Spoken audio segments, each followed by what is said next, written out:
Welcome to the Hillsdale College Online Courses Podcast. I'm Jeremiah Regan. And I'm Juan. We are going to a new course today, Totalitarian Novels. Lecture 1 today is on 1984, Pain. Yeah, and this is a course with Hillsdale College President Larry Arnn. It's a course he teaches to undergraduates on campus, and so we tried a little bit different format with this course. Dr. Arnn teaches us 4 different books, 1984, Brave New World, Darkness at Noon, and That Hideous Strength, and he provides us an analysis of each book on its own, and then has a conversation with his students from that course for each book. So you'll get Dr. Arnn, and then the next lecture will be a conversation with his students about 1984, then a lecture on Brave New World, a conversation with students about Brave New World, and so on. I really like this format, especially with Dr. Arnn, because I think that's where he teaches best. I remember sitting down in his seminars as a graduate student, and the conversation with him was always rich. And I think learning novels, sometimes that's when you learn best, when you sit down, you think about the themes that are being discussed in the course, and you ground them. Of course, you have to ground your answers into text, because I think sometimes in conversation formats you miss that. But it's when you get to really bring out all the elements in the story when you get to talk about it with other people. Yeah, that's right. Dr. Arnn is very good at describing the events and especially the importance of the themes in these books, and he does that in the analysis lectures, but he really comes alive when he gets to guide someone through learning as he does with these students. And I'll note that these students are bright. We didn't give them any scripting. We encouraged them to select passages from the books that they had questions about, but then the questions they ask are their own questions. They're things they really wanted to know, and you get to hear them get the answers on the episode. I like that you bring that up, because I remember when we did the Aristotle's Ethics course, which is also a conversation with students, we were asked many times if it was a script, and it was not. It was just, like having class and we have cameras on and having a discussion live, essentially. That's right. Now, the students have the advantage of being assigned the books. Dr. Arnn told them to read them for their class, and so they knew what was going on. If you would like to prepare yourself or to read these books along with Dr. Arnn as he teaches them to you, you can go to hillsdale.edu/course. That's hillsdale.edu/course. That will take you to our website for the course, and click the shop link, and you'll see we have this 4-pack of books for the Totalitarian Novels course available for sale. So now let's turn to Lecture 1 of Totalitarian Novels, 1984, Pain. Hello, welcome to this online course by Hillsdale College on Totalitarian Novels. My name is Larry Arnn. I work at the college. I'm going to teach the course. It's a grim subject, but it's also delightful in some important ways. I'm going to explain what totalitarianism is. I'm going to draw a map of where it fits in human knowledge, and I'm going to summarize the plot of the novel, and then we'll have discussion with the students. Katie, Luke, Addie, and Jack are going to join us. They're pretty smart and delightful and very excited to be in this course. I urge you to read these novels. The people who wrote them, they are Aldous Huxley, Arthur Koestler, C.S. Lewis, and George Orwell. They're different kinds of people, but they live in a time where the word totalitarian was substituted for a word known to the ancient world, the worst form of government, called tyranny. Something changed. In fact, 2 things, I'll tell you what they are, changed, that turned tyranny into totalitarianism. And this phenomenon, these 2 changes, are characteristic of our time. They're prime characteristics. They're not the only characteristics, happily, but they're prime. So, where does this fit in human knowledge? One of our ambitions here at Hillsdale College, we love to teach, and we want to teach anybody who wants to learn, and we want to find a way to do that. These online courses are part of that. And if you were a freshman, imagine yourself as a freshman showing up at Hillsdale College. You'd be nervous. You'd be almost certainly 18 years old, and you'd be wondering, what's this going to be? They come with a fair amount of knowledge. It's not easy to get into this college in the capacity as a student. And they show up with some knowledge, but we try to orient them. We try to give them a map of what they're going to learn. And there are just 3 things to learn. Everybody needs these 3 things. The first is you need to get good at the human skills, reading, writing, and arithmetic. Only human beings do those things. We are made to do them. We learn them by nature. We learn them better if we have help and if we work at it. These are written in human nature, by the way. And once we get these skills, then we can use them to get knowledge. And knowledge comes into 2 parts. One part is of the natural world, physics, chemistry, biology, things like that. And the other is of the human world. That's history and politics and literature and philosophy and theology and such. The reason those worlds are divided is that human beings are not the same as other things in nature. We can be causes in nature because we have the gift of choice. We can decide or not to decide to do things. We can do things that are good, or we can do things that are evil. Human history is different from natural history because of that. Now, if you get that in your mind, that there are these 3 kinds of things to know, to learn, first get good at learning, talking, communicating, getting on with people, computing, all that, reading, writing, arithmetic, then use it to understand the world around you, which the classics teach us we long to do. Now, this course is about a political form, tyranny or totalitarianism. And politics is important in the study of human things because the classics argue that we are made for politics because we can talk. In a course on the ethics that I taught, an online course, I define the implications of this ability to speak, that is our characteristic ability. It's the same thing as the way we think, and it means that whatever we can think we can say, and vice versa. And that draws us closer together than other beings, other creatures. It also gives us our knowledge of the good. I won't explain that right now, but that's a very important phenomenon. And to understand people, you have to think about this word good. We are given then to make laws and form communities, and these laws come in forms. There's more than one kind. Aristotle divides them according to 2 categories: how many people rule and whether they rule badly or well. Monarchy is one rule, aristocracy is the rule of a few, democracy is the rule of many, and if the rule of the one is good, it's monarchy, and if it's bad, it's tyranny. Tyranny is the worst kind of human association. Aristotle gives a chilling explanation of it. He says, tyrants can't sustain themselves very well because people don't like it. And so if they're to do it, they basically have to diminish the people. He can't let them be friends. He can't let them have privacy. He can't let them learn a lot. He has to do everything in his power to discourage high thoughts. That's toward the end of Book 5 of Aristotle's Politics. And it is very chilling to read that in Aristotle's Politics.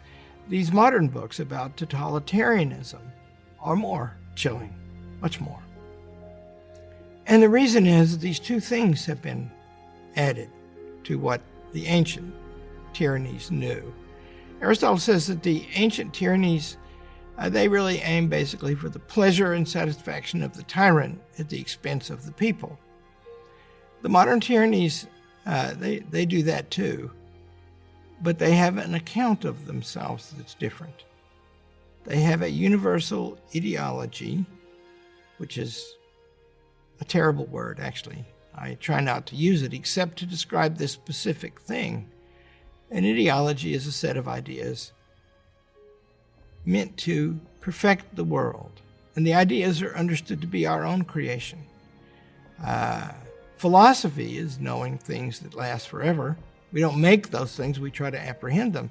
Ideology is us trying to think up a bunch of ideas and impose it on the world. And in the modern world, we have a lot of universal ideologies. The evil ones, they aim at a kind of perfection, utopia. They want to make everything according to a certain way and call it perfection. And that means that the tyrant who runs, Joe Stalin, Adolf Hitler, Mao Zedong, he can say that everybody's being asked to sacrifice for all mankind. And the second thing is this ideology is coupled to the tools of modern science.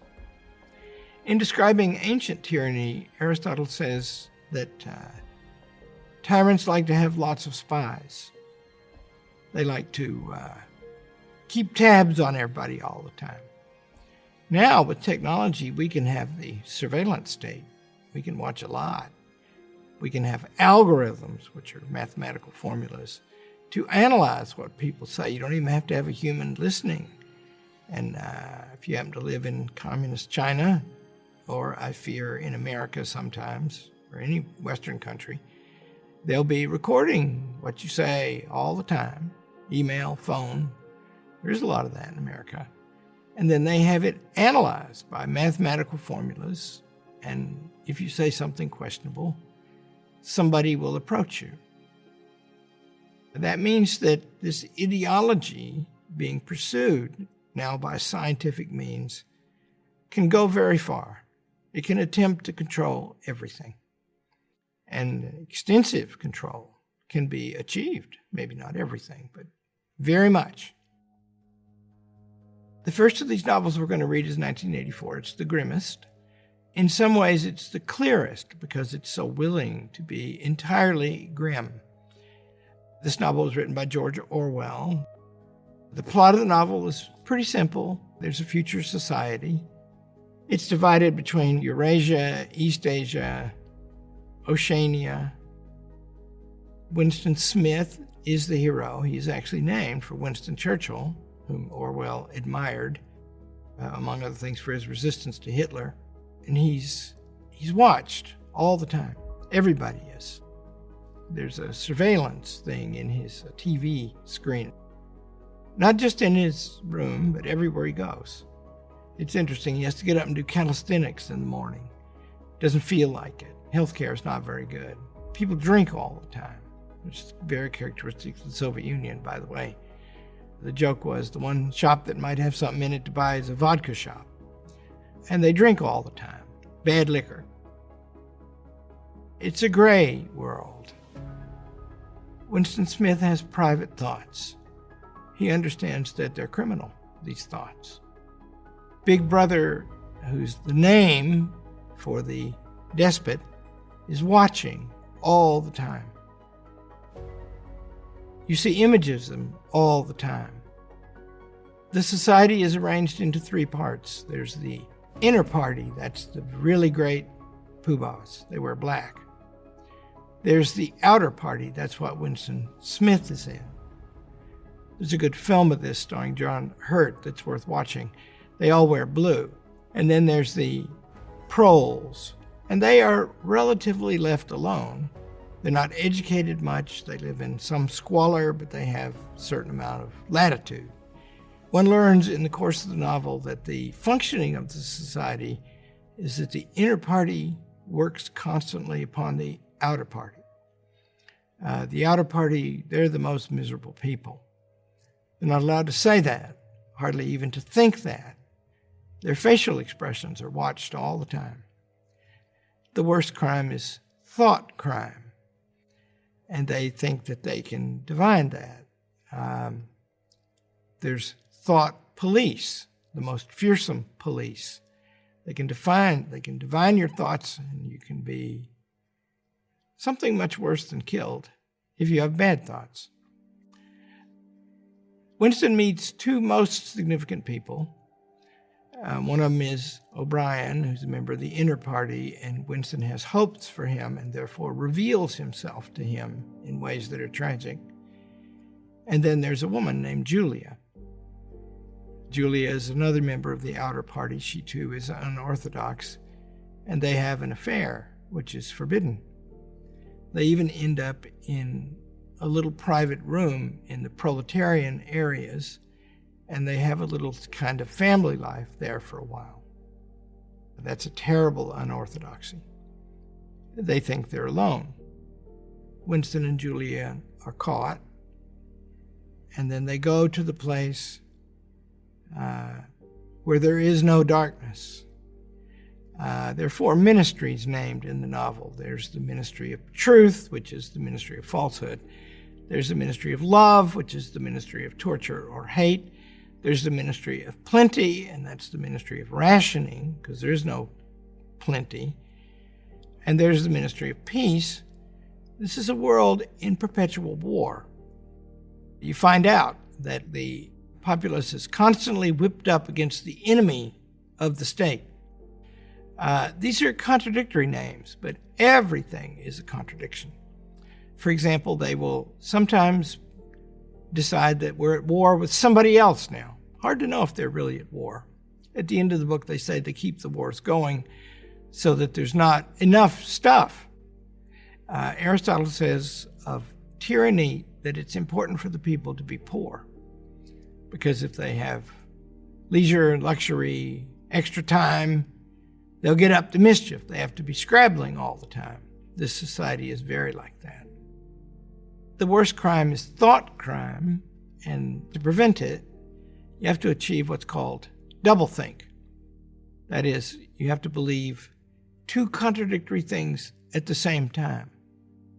If you think about it for a minute, that is a repeal of the law of contradiction upon which all human reasoning hinges. You know that A is taller than B, and B is taller than C. A must be taller than C. But doublethink is thinking that that's true, and it's also true that C is taller than A, and you have to learn to hold those opposites, contradictions, in your mind at the same time and believe them both. One of the achievements of the tyranny at the end of the novel is that they teach Winston Smith to do that. It's no secret that Americans are more divided than ever. And it's not just over what policies will improve our great country. No, it's over whether America is great at all, whether America deserves our love. That's why Imprimis is so important. Imprimis looks at the issues of the day from a constitutional perspective, reminding citizens always of our great heritage of liberty. For more than 50 years, Imprimis has featured speeches from the smartest conservative thinkers and writers at Hillsdale events. These days, Hillsdale publishes people like Molly Hemingway, Andy Puzder, Harmeet Dillon, and Chris Rufo. Over 6.4 million American households and businesses receive Imprimis absolutely free.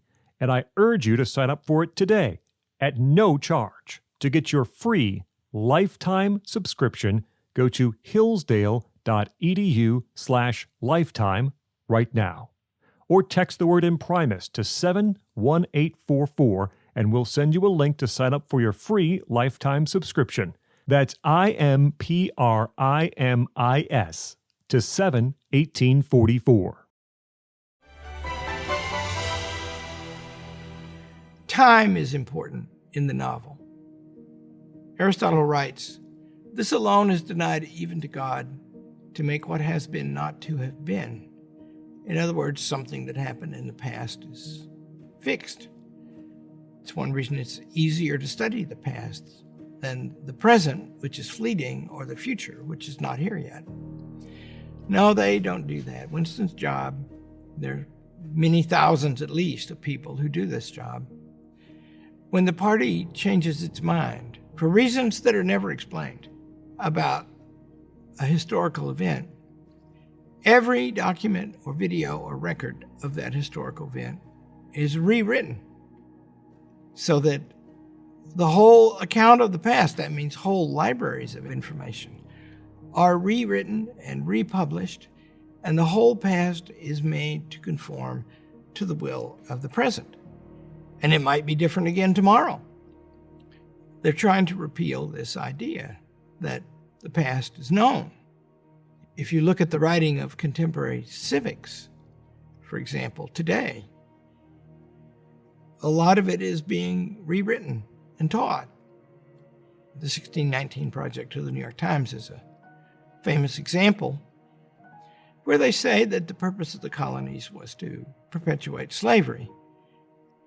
Gordon Wood, the dean of historians these days, a very distinguished man, said, No colonist wrote that that was the purpose of the colonies. And of course, if they didn't write it, we can't know it.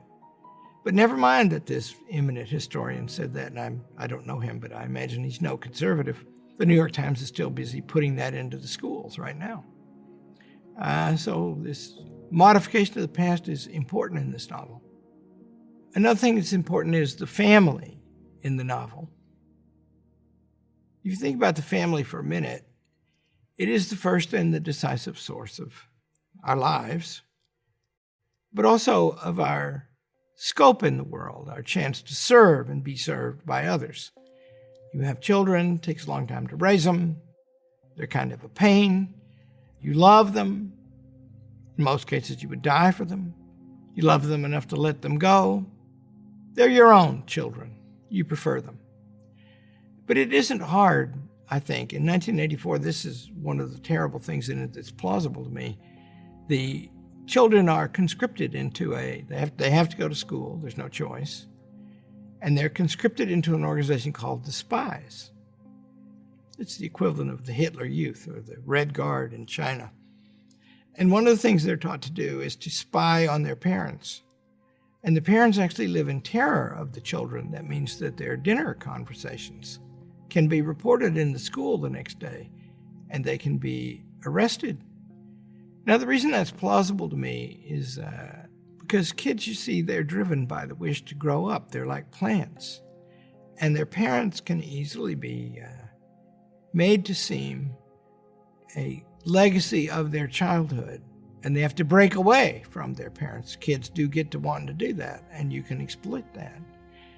And so in 1984, the kids are welcomed into a world where they get to be agents of the state against their parents. And the parents live in terror of their children. It's possible that the most compliant man in 1984 is a man named Parsons, who you get to meet his family. They threaten Winston Smith with denouncing him as a thought criminal. And as the plot of the novel goes along, they do denounce their daddy, Parsons.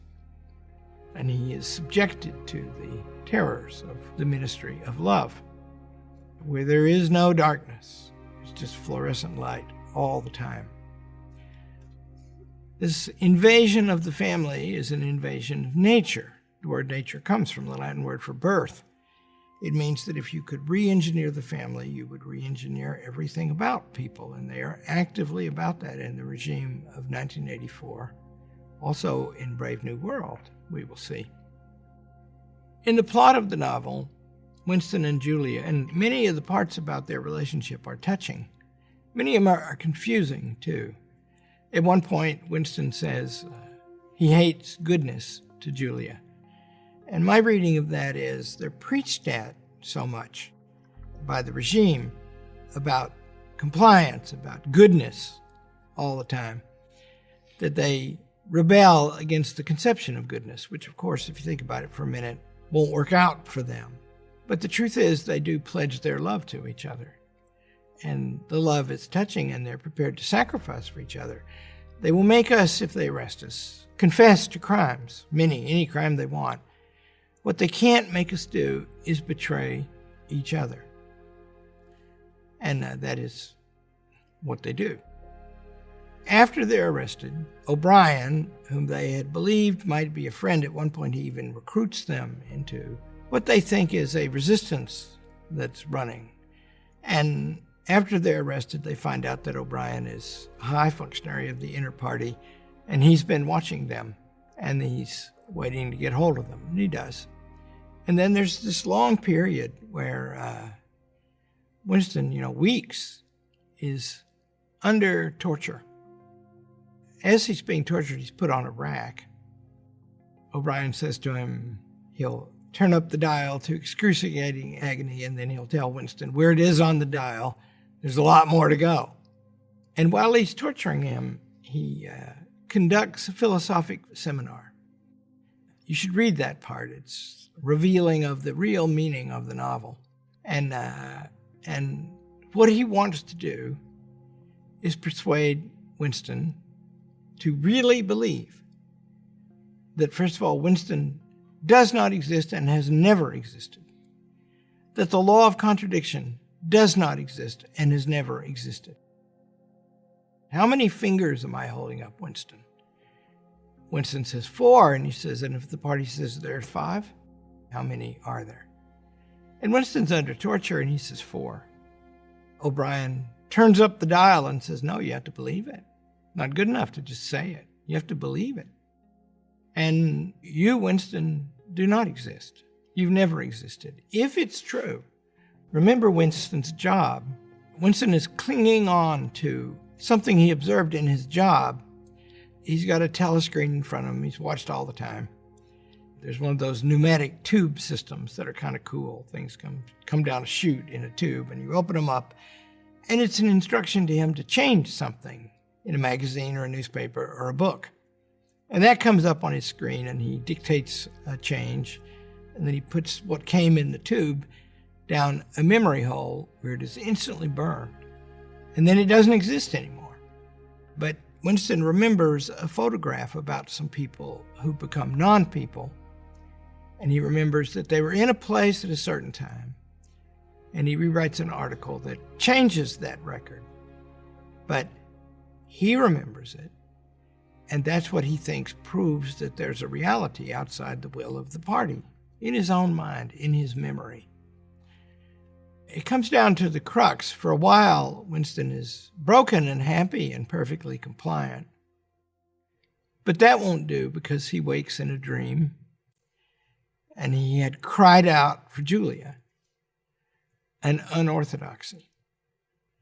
And of course they hear that, and that means he knows, and they know that he's not cured yet. That's what they say. You're to be cured.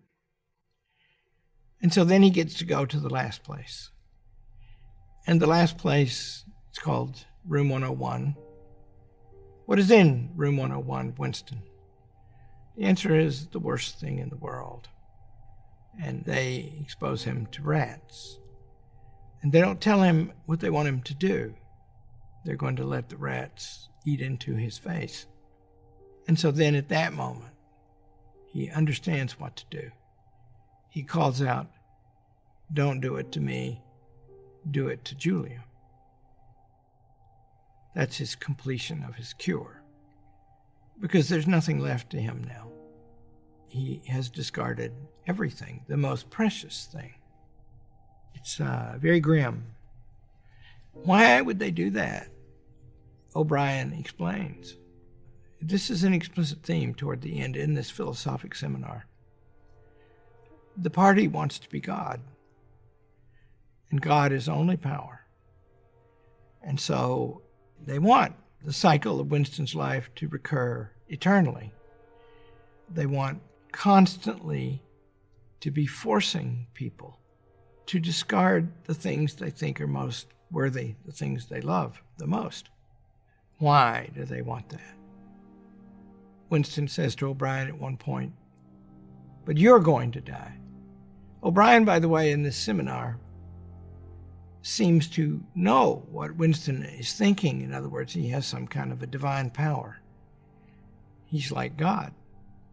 And O'Brien knows that Winston is thinking that, and he says, "You're thinking that I'm old, and I will die. But I, too, am nothing. It's the party that's eternal. And the party is perfect power. And for it to be perfect power, it must rule only through pain. If you obey because you want to, that is not an expression of our power. If you obey because it's pleasant or worthy, that is not an expression of our power. It's only if you're in pain and obeying in pain that we can be sure it's we making you obey. And the most famous line in the novel, when you think of the future, Winston, think of a boot stamping on a human face forever. That's that novel. If you go back to your Aristotle and see that his account of the tyrant, I actually think, by the way, there's nothing new under the sun. I don't think there's much that we know that the classics didn't know. Aristotle says that it's the pleasure and satisfaction of the tyrant that is the whole point of the regime. That's all he thinks about. And he has all the power. But of course, he is the sort of person, because we all seek our satisfaction and our pleasure. He is the sort of person who gets it through power over others.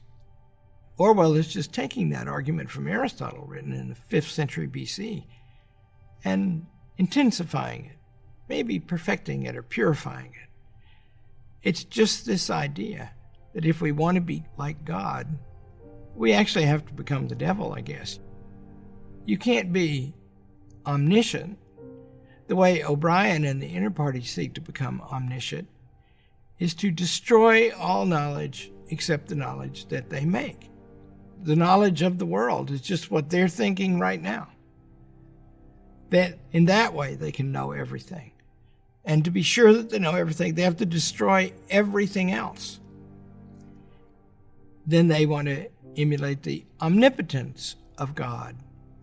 And that means they have to diminish everything around to the point where their will alone is the only thing that can influence. In other words, just as Aristotle said, they have to confine the world to a tiny compass in order to be God in it. I think what Orwell attempts in the novel, it is, in my opinion, a great novel. What he attempts in the novel is to show that this force is irresistible, but also not that. Because this is not an attractive world. And Winston Smith is a better man in the beginning of the novel and in the moments of his resistance than he is later. And the only thing the novel proves about him is that he can be broken. It's probable that every human being can be broken. It doesn't mean that it's not tragic when they are, and it doesn't mean that they were not better before they were broken.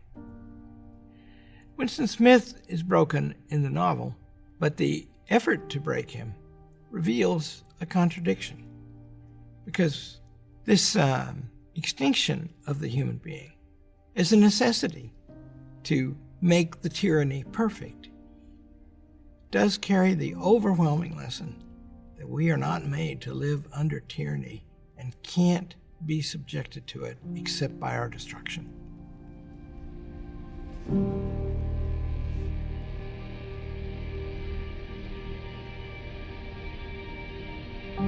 Thank you for listening to this episode of the Hillsdale College Online Courses Podcast. If you want to continue learning, please visit hillsdale.edu/course. There, you will find over 40 free online courses including Ancient Christianity, the Genesis story, classic children's literature, and many more. The courses include additional readings, study guides, fully produced videos, and you can chat with your fellow students on a dedicated forum. Upon completing a course, you will also get a certificate. All our courses are free because we believe that what you'll learn will enrich your life and that a virtuous citizen is the best defense for liberty. So pursue the education necessary for freedom and happiness at hillsdale.edu/course today. That's hillsdale.edu/course. Thanks for listening.